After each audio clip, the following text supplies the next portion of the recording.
I knew something was off the second I pulled into my driveway and saw those tire tracks curling around the side of my house, cutting through the dew-soaked grass, like somebody owned the place.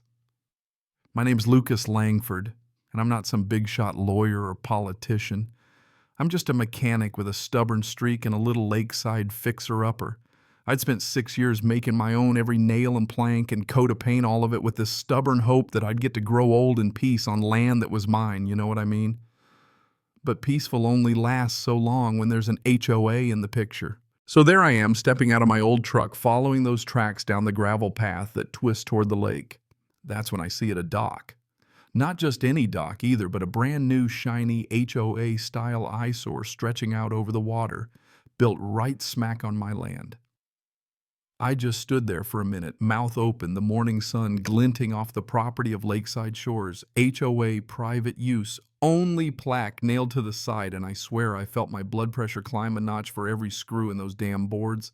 Still smelled like sawdust. Some genius left a red Solo cup buried in the grass like a calling card. I started snapping photos with my phone, heart racing. This thing hadn't been here 2 days ago. I stomped back up to my house, dialed the HOA number with my thumb, jabbing the screen so hard I nearly cracked it. And of course, Rebecca Anderson picked up the board president, the walking definition of Karen voice, like a blender full of rocks and all the warmth of a winter radiator.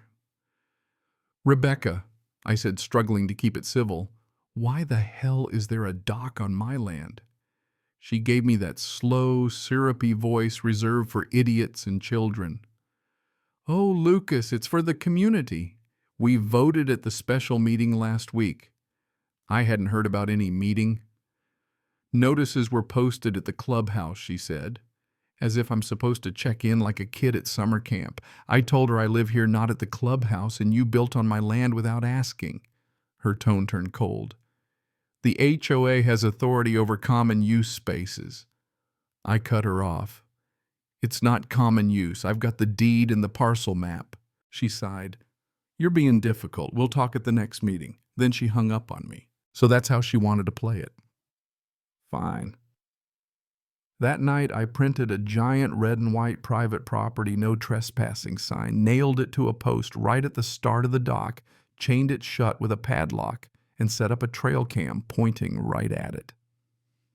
Next afternoon, I checked the footage, and sure enough, Rebecca and her 2 loyal minions, Ian and Sandy, are standing at the dock, arms crossed, jaws set, staring at my sign, like I just insulted their grandma.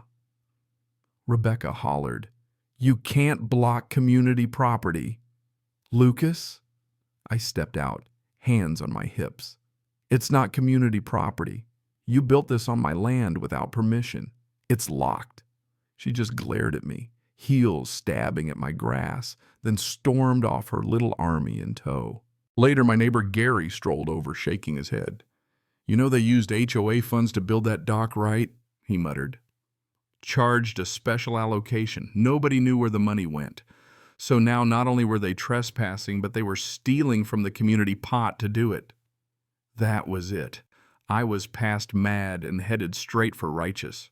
Next morning, I drove into town, went straight to the county recorder's office. The clerk just gave me this look like, "Here we go again," and handed me the original plat parcel maps, all recent amendments for Lakeside Shores. Back at my kitchen table, I spread them out, tracing every line. My property ran a full 12 feet past where they'd built that dock. No easement, no variance, nothing. I took close-up photos of every document, uploaded them to a backup drive, printed extra copies for the truck. If Rebecca wanted a fight, she picked the wrong mechanic. I checked the HOA's website, hoping to find a paper trail. What a joke. Half the links were broken, meeting minutes hadn't been updated in months, so I called Gary again. He handed me a fat binder full of newsletters, budget drafts, highlighted memos, anything fishy he'd marked in orange. One memo said the board approved a community water access structure, no address, no parcel number, just Rebecca and 2 board members who didn't even live near the lake signing off. Landscaping improvements, my ass. That's fraud, plain and simple community dues spent on a project hidden in the budget built on my property without so much as a handshake. I marched into the sheriff's office next morning, papers in hand. Sheriff Dan had been in my shop just last winter. He knew I wasn't prone to flights of fancy. I showed him the photos, the maps, the memos. He told me to bring in the original survey for the records and not to move the dock myself. If this gets legal, he said, you don't want them crying about destroyed evidence. So armed with the incident report and a rising sense of dread, I pulled the survey from my safe, brought it back for Dan, and that same week the county building inspector rolled up clipboard and boots, muttering under his breath as he measured the dock. No permit, no application, no site plan. They built over the water line without a single proper request. Can I tear it down? I asked. He shook his head. It's evidence now. Then the letter arrived, official HOA letterhead, but not Rebecca's signature this time. Some law firm, accusing me of blocking community access, threatening a $500 daily fine if I didn't unlock the dock. I actually laughed. Sent it straight to my cousin. He's a real estate attorney up in Denver. He called 2 days later. That's a bluff, Lucas. They're trying to scare you. You've got every bit of proof. You need to file an injunction and bar them from the property until the court sorts this out. So I did just that. Filed it at the courthouse, got it approved the very next day. Suddenly the HOA was legally banned from my land dock and all. That night a rock came flying through my front window, rubber banded with a note, "Stop fighting. You're ruining it for everyone." I handed it to the sheriff.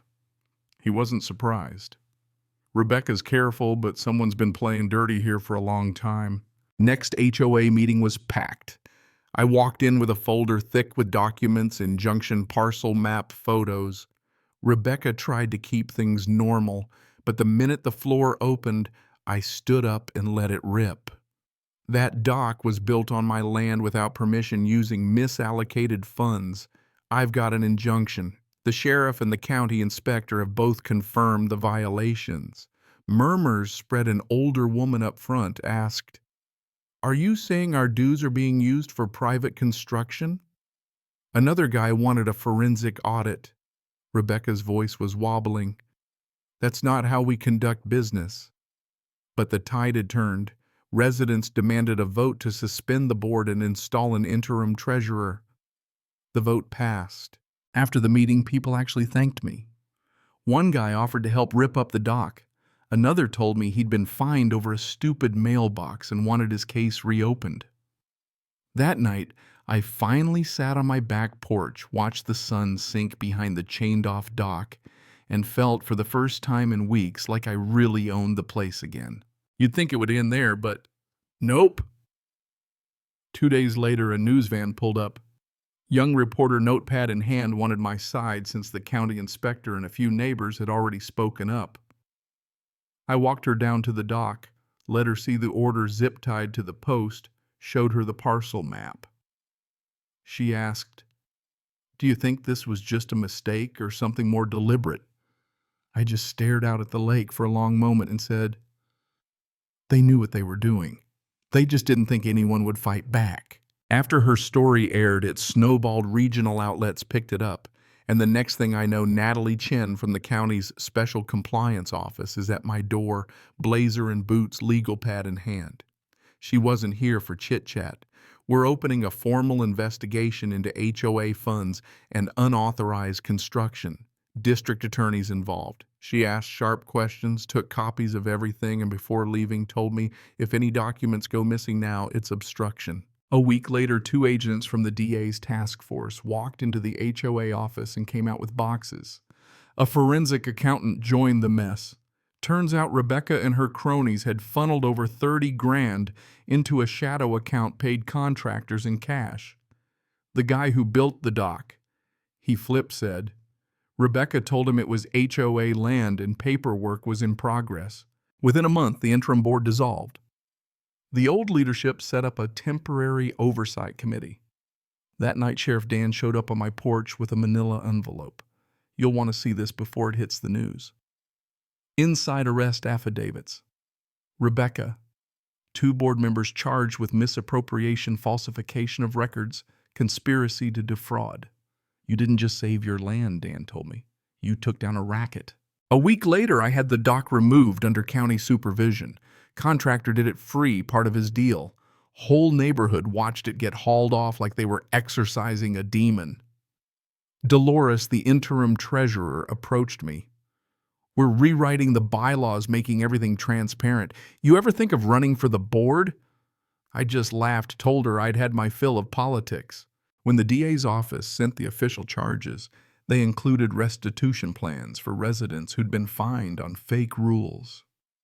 The first court date was a circus reporter's neighbors, even a few former board members clutching envelopes stuffed with memos and copies of every shady move Rebecca ever made. She pled out in the end, barred from community management for 15 years, forced to pay back what she stole. Civil suits rolled in the HOA's bank account, froze, the whole place got audited back to the Stone Age. But what sticks with me isn't the courtroom or the news vans or the angry meetings. It's the little things after notes in my mailbox. Thank you for protecting what's ours too. Kids riding bikes, people painting their shutters however they liked, no more rulers or citation threats. The benches I put by the water got used every afternoon. That quiet finally returned. One chilly October morning, I sat with coffee on my bench watching the dogwoods turn gold. Gary walked by with his dog, just waved. Nothing needed saying. The lake was calm, the line was clear, and for the first time since this mess began, I didn't just own the land, I'd earned it. Funny, isn't it? All it takes is one stubborn neighbor and a little sunlight to bring the whole rotten structure crashing down. So let me ask you, where do you draw the line between order and overreach, between community and control? Ever had to stand up for what's right when nobody else would tell me below? Because justice turns out as a team sport, and sometimes all it takes is refusing to back down. Drop a comment if you've dealt with an HOA disaster, or if you think Rebecca got what she deserved. And hey, if you ever find a dock where it doesn't belong, don't wait for permission, fight for what's yours.